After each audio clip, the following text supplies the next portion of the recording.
Welcome to Art Class Time. Let's prepare for Teacher InService. In this podcast, I will cover classroom setup, organizing and storing art supplies, student supplies, lesson plans and lesson calendar, and my art apron. Classroom setup.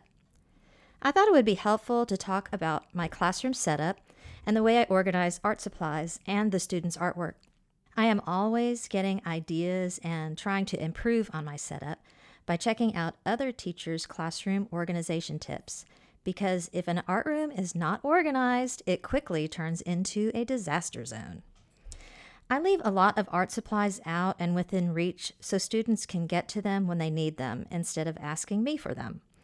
On my countertop, kids have access to containers of large and small scissors, pencils, pencil sharpener, erasers, Scotch tape, rulers, a container of paintbrushes, water containers, and paper towels next to the sink.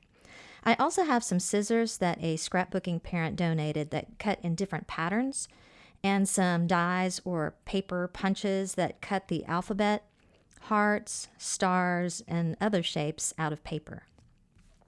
I never would have bought these items, and I would have missed out on how much the kids love them. I'm so glad they got donated. On one counter, I have a letter tray with 5 shelves containing how to draw books and reference books, along with adult coloring sheets, booklets I've put together on drawing the face, the human body, cats and dogs, cartooning, Disney characters, and Pokemon characters. These keep kids busy when they have finished work early. I also have some cookie cutters in the shape of the state of Texas and a longhorn for kids to trace, because both of these shapes are very popular here and difficult to draw. There are also several templates for tracing circles and different kinds of stars, ovals, hearts, and lettering.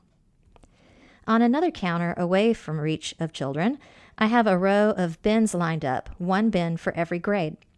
I fill them with the supplies I'll need for that week's project, and the bins are labeled by grade, and also they have listed the number of students in each grade.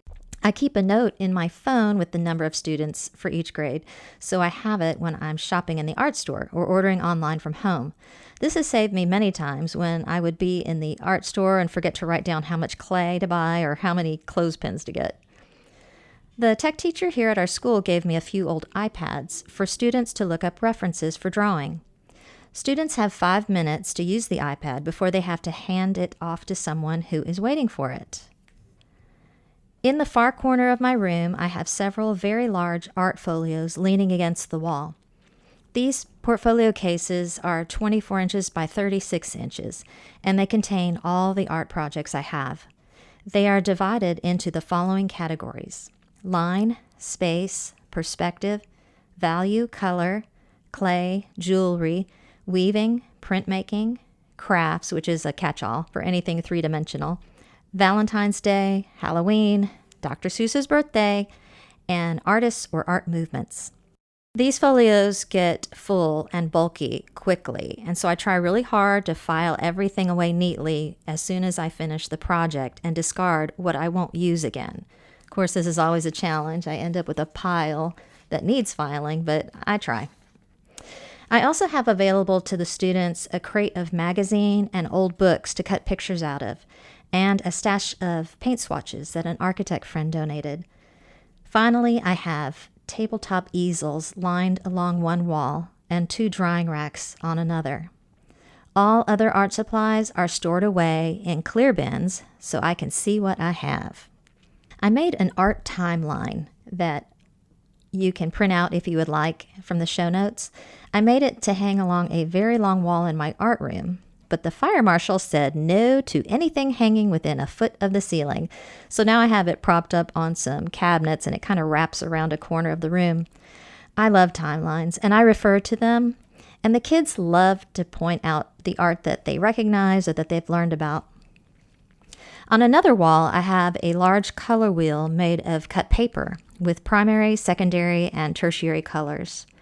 It's up all year long, except when I cover it during color theory class. Then they can't refer to it when we play the color wheel game. More on that in another episode. Above the dry erase board, I have pictures of different peacock feathers in the form of a design element. For example, the first one says line, and there's a line drawing of a peacock feather on it. The second one says perspective, and there's a picture of a peacock feather that looks like it's coming right out at you. You get the idea. I point to these different design elements as we are going through them throughout the year. I have a link to that as well if you'd like to see them. I have 2 bulletin boards. One is for Guess the Medium game, which I will talk about in the next podcast. And I use the other for hanging examples of an artist's work or an art movement or different examples of the project we are working on. I also have a clock with crayons hot glued all the way around it, and I linked a pic of that too because I'm very proud of it. The tables I have in my classroom are rectangular banquet tables that seat 4 to 5 students each. I like to cover them with paper so we can write on the tables. Whether it's spelling out a word for a younger child or sketching a Pokemon character, I love grabbing my pencil from my apron and writing right on the table.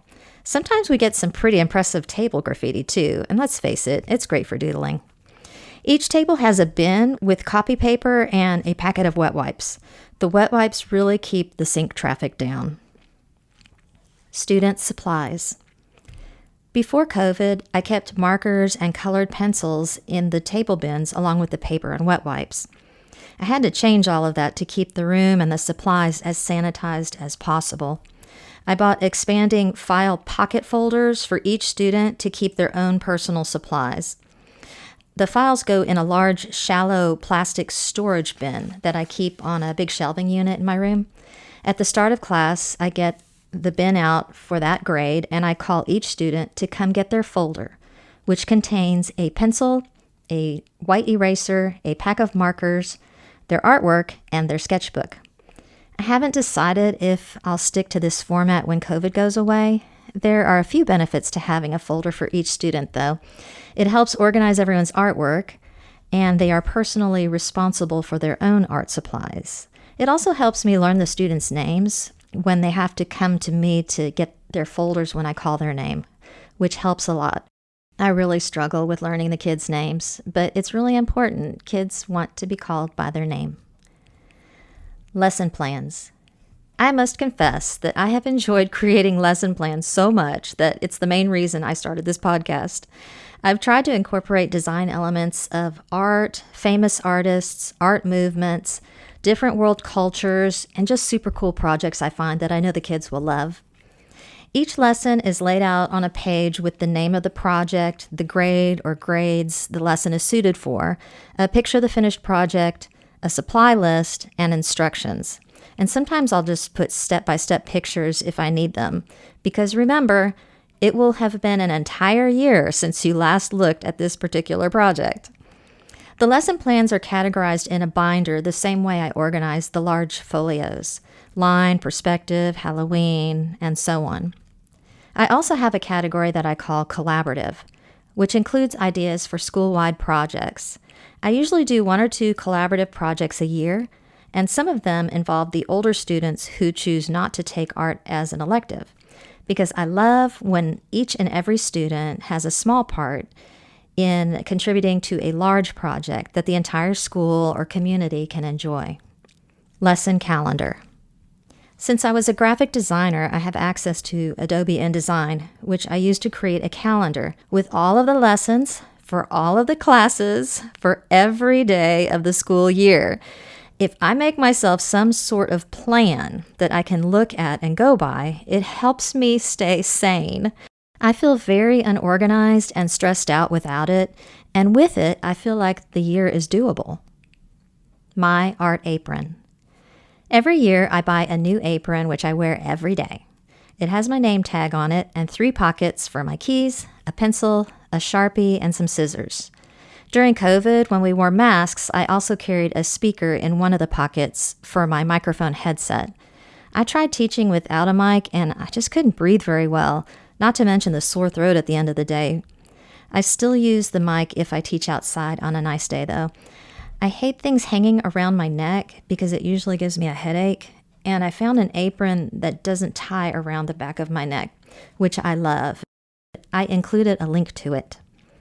Wearing an apron gives me the opportunity to wipe my hands on something other than my clothes or washing my hands constantly.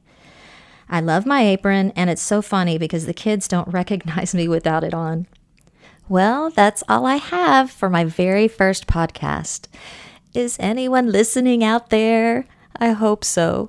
You can find Art Class Time across all platforms. And one last very important and adorable message. Can I say please help Mrs. Harrison out? Yeah! Please help Mrs. Harrison out. Please like and subscribe.